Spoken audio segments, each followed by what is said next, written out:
अगर तुम चाहते हो कि तुम्हारी गरीबी और बदनसीबी की परछाई उस पर ना पड़े तो तुम्हें उससे दूर रहना होगा। अंदर से फिर आवाज़ आई, कैसे दूर रहूं यार। अब तो वह मेरे दिल की धड़कन में, मेरे जिस्म के रंग रंग में, मेरे लहू के एक एक कतरे में समा चुकी है। क्या दिल को धड़कन से दूर किया जा सकता है? क्या लहू को जिस्म से अलग किया जा सकता है? अब वह मेरी ज़िंदगी बन चुकी है। अब जीते जी तो मैं उसे नहीं भूल सकता। क्या पता वह भी तुमसे प्यार करती भी है या एक तरफ़ा प्यार है। नहीं, मुझे पूरा यकीन है, आँखें भी कभी झूठ नहीं बोलती। मुझे तो आजकल की लड़कियों पर ज़रा भी यकीन नहीं है। दिल और दिमाग के बीच रात भर अंतर्युद्ध चलता रहता और सुबह होते होते दिल दिमाग पर हावी हो गया। मैंने तय कर लिया कि अब मुझे अपने प्यार का इजहार कर देना चाहिए। वह घर अथवा गांव से बाहर अकेली कभी निकलती ही नहीं थी, इसलिए प्रत्यक्ष मुलाकात की कोई संभावना नहीं थी। वैसे भी अगर सौभाग्य से ऐसा सुखद संभोग मिल भी जाता तो मेरे अंदर उससे बात करने की हिम्मत ही नहीं थी। हर घड़ी हर पल बस तुम्हारा ही चेहरा मेरी आंखों के सामने घूमता रहता है। समझ नहीं आता कि क्या करूं, कैसे तुम्हें अपने दिल की बात बताऊं, लेकिन आज अपने दिल के हाथों मजबूर होकर तुम्हें अपना हाल प्रेम पत्र लिख रहा हूं। उम्मीद है तुम मेरे दिल के जज्बातों को ज़रूर समझोगी। वर्षा, मैं तुमसे बहुत बहुत बहुत प्यार करता हूँ। मैं तुमसे इतना प्यार करता हूँ कि उसे शब्दों में बयां नहीं कर सकता। तुम्हारा खूबसूरत चेहरा मेरी आँखों में बस चुका है। जिस दिन मैं तुम्हें नहीं देखता हूँ उस दिन मैं बेचैन हो जाता हूँ। रात भर मुझे नींद नहीं आती, बस रात भर तुम्हारी याद में करवटें बदलता रहता हूँ। तुम मेरे दिल की इतनी गहराई में उतर चुकी हो कि मैं चाह कर भी तुम्हें बाहर नहीं निकाल सकता। तुम मेरे दिल की धड़कन में बस चुकी हो। अब तुम मेरी जान बन चुकी हो। अब अपनी पूरी ज़िंदगी तुम्हारे नाम लिख चुका हूँ। मैं नहीं जानता कि तुम मेरे बारे में क्या सोचती हो और ना ही ये जानता हूँ कि तुम्हारे दिल में मेरे लिए क्या है। इसलिए तुम अपने दिल की बात पत्र पर लिखकर जवाब ज़रूर देना। हालांकि तुम्हारा जवाब चाहे जो कुछ भी हो, मैं तुमसे कल भी प्यार करता था, आज भी करता हूँ और ज़िंदगी भर करता रहूँगा। तुम्हारा दीवाना पत्र लिखकर मैंने जेब में रखा और हिम्मत जुटाकर उस तक पहुँचाने के मौके तलाशने लगा। उस तक अपने प्रेम पत्र पहुँचाने के उद्देश्य से अगले 2-3 दिनों तक मैं उसकी निगरानी करता रहा, लेकिन मुझे असफलता ही हाथ लगी। हालांकि ऐसा कहना गलत होगा कि मुझे उचित मौके नहीं मिले। मुझे कई मौके मिले लेकिन मैं उसका लाभ नहीं उठा पाया। मुझे याद है एक बार शाम के समय वह अपनी एक सहेली के साथ बात कर रही थी। तभी मैंने उसकी तरफ अपना प्रेम पत्र उछाल दिया जो उसके करीब जा कर गिरा। लेकिन पता नहीं उसने देखा नहीं या शायद अंधेरे की वजह से उसे दिखा नहीं। मैंने उसके जाने के बाद जाकर देखा तो वहीं का वहीं पड़ा था। एक दिन संयोगवश वह मुझे एक गली में सामने से अकेले आती दिख गई। मौका देखकर मैंने अपना प्रेम पत्र उसकी मुट्ठी में पकड़ाना चाहा, लेकिन वह मुस्कुराते हुए बड़ी फुर्ती से बगल से निकल गई।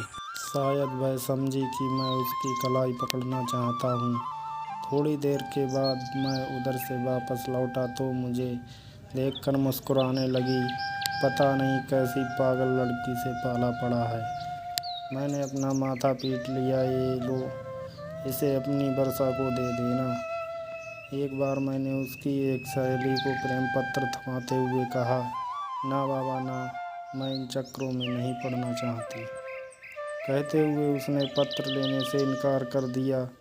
ऐसे और अवसर कई बार आए जब मैं उससे अपने प्यार का इजहार कर सकता था, लेकिन इसे अपनी कायरता कहूँ या बुज़दिली, चाह कर भी उससे अपने प्यार का इजहार नहीं कर सका। उसके सामने जाते ना जाने मुझे क्या हो जाता था।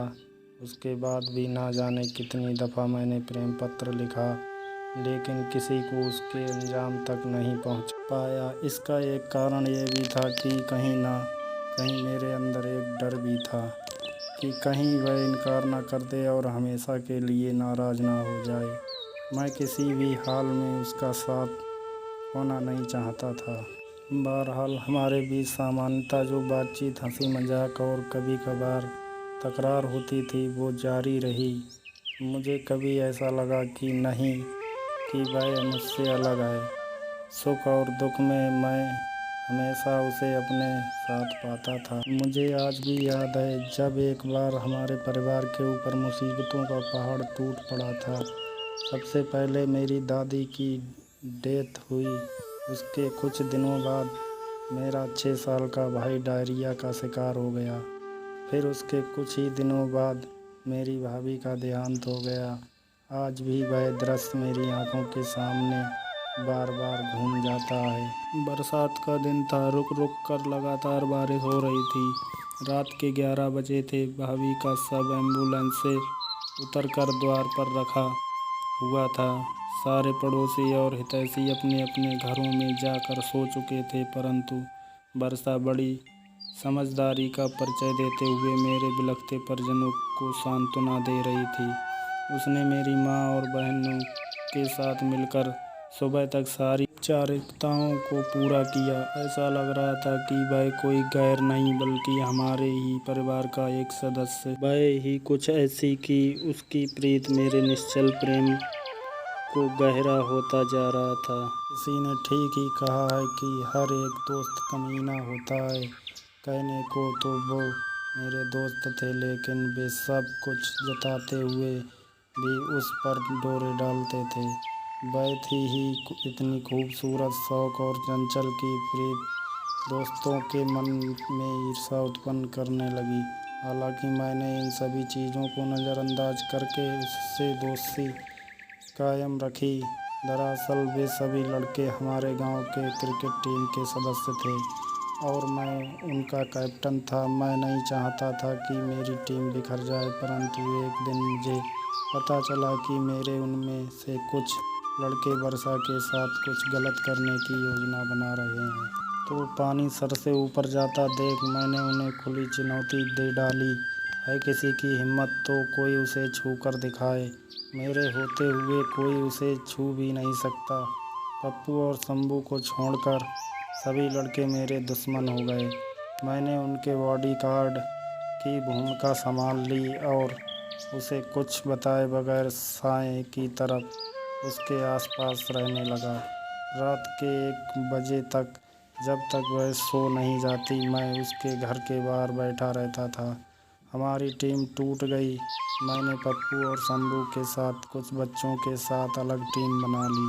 हमारे बीच एक चैलेंजिंग मैच भी हुआ जो झगड़ा होने की वजह से अनिर्णायक रहा। मुझे याद है उस मैच में मैंने इतना लंबा 6 मारा था जो पूरे मैदान को पार करके वर्षा के पास जाकर गिरा था, जो उस वक्त अपने आम के बगीचे में बैठी हुई थी। एक बार तो उन्होंने अकेले में लड़ाई करने का चैलेंज दे दिया। अब शेर भला किसी की दहाड़ से कैसे बर्दाश्त कर सकता है। मैं और पप्पू निश्चित जगह पर बिल्कुल टाइम से पहुंच गए। एक तरफ 7 लड़के और दूसरी तरफ हम दोनों। लेकिन मेरा एटीट्यूड और हिम्मत देखकर उनमें से किसी की भी आगे बढ़ने की हिम्मत नहीं हुई। खैर किसी तरह मामला शांत हो गया। उसके बाद आगे फिर से किसी ने कोई हिमाकत करने की कोशिश नहीं की। उन दोनों अगल बगल के गांव में अक्सर महायज्ञ और अष्टयाम जैसे धार्मिक आयोजन होते रहते थे। ये धार्मिक आयोजन हमारे लिए वृंदावन हुआ करते थे। चाहे कैसा भी मौसम क्यों ना हो, वह अपनी सहेलियों के साथ जरूर आती और वहाँ हम दोनों को एक दूसरे की सूरत को नज़रों में उतारने का भरपूर मौका मिलता। मुझे याद है जब हम बगल के गांव में रात को कृष्ण लीला देखने जाते थे हमारा और उसका सीट बिल्कुल पक्का होता। हम पुरुषों के पंडाल में और वो महिलाओं के पंडाल में बैठती थी, लेकिन हम प्रतिदिन एक ही जगह पर बैठते और ऐसी जगह पर बैठते कि हम एक दूसरे को देख सकें। पूरे 5 घंटे सारे दर्शन राधा और कृष्ण के रासलीला का आनंद लेते और हम दोनों सारी दुनिया को भूलकर एक दूसरे की आंखों में खोए रहते। वो हमारी ज़िंदगी के सबसे बेहतरीन पल हैं जिन्हें हम कभी नहीं भूल सकता। राधा और कृष्ण की तरह हमारा प्यार भी गांव की लड़कियों और लड़कों में मशहूर होता जा रहा था। भले ही हमारे बीच अकेले में मुलाकातें नहीं होती थीं, लेकिन हमारे नैना हर पल एक दूसरे से बातें करते रहते थे। यद्यपि मैं रात को अक्सर सपने ज़रूर देखता था कि वो बगीचे में मेरे सीने से लगी हुई मेरे बालों को सहला रही है। हम दोनों एक दूसरे से प्यार भरी बातें कर रहे थे, लेकिन फ़िलहाल मैं इतने में ही खुश था। मेरे मन में उसके प्रति कभी सेक्सुअल विचार आते ही नहीं थे। मुझे गांव और समाज की हदों का भी ख्याल था। मैं नहीं चाहता था कि मेरी वजह से उसकी इज्जत पर कोई आँच आए, वह अपने परिवार और समाज की नज़रों में बदनाम हो जाए। सच कहूँ तो मैं उसकी आंखों में आंसू बर्दाश्त ही नहीं कर सकता था, लेकिन मैंने कभी अपनी हदों को बाहर जाने की कोशिश ही नहीं की। वैसे भी वह हमेशा मेरी आंखों के सामने थी और खुश थी।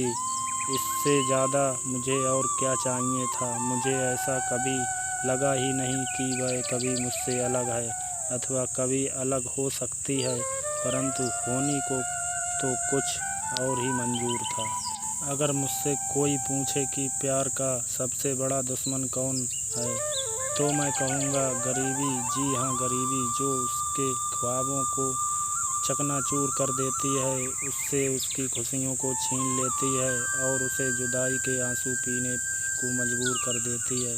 होठों से छू लो तुम, मेरा गीत अमर कर दो, बन जाओ मेरे मीत, मेरा प्रीत अमर कर दो। माँ जल्दी से खाना लाओ, पेट में हाथी कूद रहे हैं। सुबह सुबह स्नान करके मैंने गुनगुनाते हुए माँ को आवाज़ लगाई, 1 मिनट अभी लाती हूँ। रसोई घर से सरता की आवाज़ आई, यह क्या है, दाल भात भुजिया क्यों बनाई? खिचड़ी की थाली देखते ही मैं बिदक गया। अभी तक खिचड़ी मिल भी गई, कल से वो भी नहीं मिलेगा। क्या दिमाग खराब हो गया है क्या तुम्हारा? मैंने हैरानी और गुस्से से सरता की तरफ देखा। हाँ भाई, घर में चावल दाल आटा सब कुछ खत्म हो चुका है। तुम्हें आशिकी से फुर्सत मिले तब तो कुछ जानो।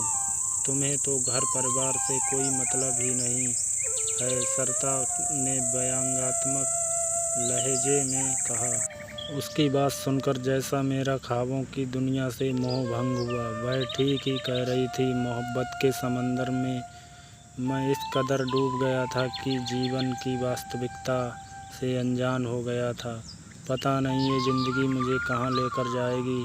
कलाई पर गुदे उसके नाम को सहलाते हुए मैं बस यही सोच रहा था, कभी कभी ज़िंदगी हमें ऐसा वक्त भी आता है जहाँ हमारे सामने केवल एक ही रास्ता बचता है।